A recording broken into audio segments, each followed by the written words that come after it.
Here's why the stock is up. Stock is up because investors, I think, this is just a guess, know exactly what's going on here. This is marketing. Tim Cook, the CEO of the world's greatest marketing company, is telling Donald Trump, who wants to tell his base that he's getting the biggest company based in the US to do whatever he wants, that they're going to be doing more in the US. The reality is that Apple invests billions per year already in the US, right? They make glass through Corning in Kentucky for iPhone screens.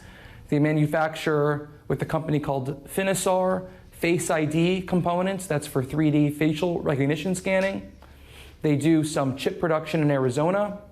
And so Apple is earmarking another $100 billion, we're told, to a total of about $600 billion over the next half decade or so for US-based manufacturing. They're going to put a fancy name on it, right? They're calling it the Apple Manufacturing, something related to Apple Manufacturing, US Manufacturing, American Manufacturing Program, AMP, I believe Apple's going to call it. The reality is, unless they announce that they're building plants in the US to do final assembly, to do mass manufacturing of iPhones and Macs and other products, they're not doing what Trump has been talking about for years. They're not doing what we've been talking about for years. As far as I'm concerned, I don't believe that's happening, but anything short of that, this is more marketing. Do we know, I mean, $100 billion is a heck of a lot of money, but are they spending that in 1 year? Or are they spending that in 5 years? You know, are they adding that to the, haven't they already earmarked $500 billion to spend over the next 4? Yeah, they've already earmarked $500 billion. So they're going to add to that. We don't have the exact details yet because obviously Apple has not put out an announcement yet. Trump and Cook haven't made their joint Oval Office announcement yet. But in all likelihood, this is going to be about further investments in companies in the US doing manufacturing and R&D and development of components that are then flown to China, India, Vietnam, Malaysia, Thailand, to then be mass produced in Asia to be sent all around the world. Now, I want to be very clear. I'm not criticizing Apple's manufacturing strategy. Obviously, Apple's manufacturing strategy of production in India, in China, and elsewhere in that part of the world is the only way that they are able to produce the quantity that they produce today, at the fit and finish they produce today, and the cost that they produce today. There are so many reasons why mass production in the US is just not feasible. But I don't want anyone to be under the belief that a change is going to be happening this afternoon where all of a sudden iPhones and Macs and iPads and watches can be made in the US. If Apple is able to say that and then execute on that, I will be hugely surprised. But my belief, this is going to be a lot of spin and more of the same. And the background here is obviously tariffs. Those smartphone exemptions are running out. To date, Apple has basically said in total across last quarter and the current quarter, about a $2 billion headwind because of tariffs. That's absolutely nothing, right? That's like Tim Cook could sleep 14 hours a night knowing that they're going to get taxed $2 billion a quarter.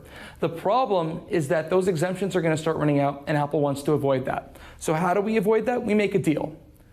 I'll come to the Oval Office as Tim Cook and say, we're going to do more in the US. We're going to make Trump look good. Trump will be happy, maybe give us some exemptions. So we'll see how it all works out, but that's exactly what's going on here. So transactional. And it's just getting some of the heat off of Tim Cook and Apple. Textbook definition. Yeah, getting the heat off of Tim Cook and Apple. We'll see if it works, right? Donald Trump can say anything in that Oval Office meeting. Tim Cook can say anything in that Oval Office meeting. We'll see how it goes.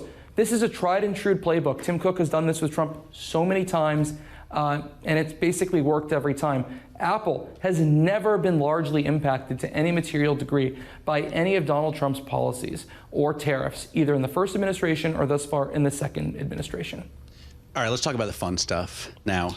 The products, right? You mentioned the Apple Watch. Obviously, we're both using iPhones. I was on an iPad this morning. I have a Mac at home. I just tried to buy a Thunder Max ECU for my Harley Davidson, and I found out it only works with Windows. And I thought, people use Windows?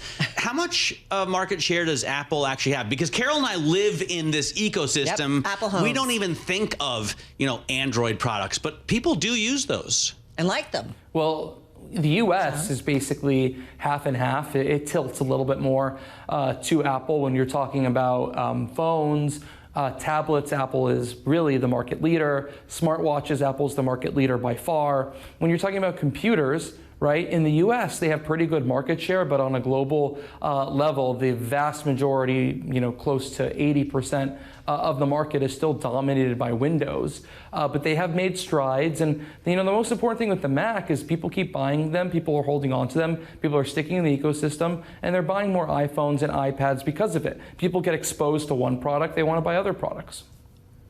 30 seconds. Does Tim Cook hate all of this? Well, I don't know how Tim Cook feels. I mean, if I were Tim Cook, this is kind of exciting, right? Get to go to the Oval Office, get to have a press conference with the president, regardless of who the president is. I get to usher in all these new products.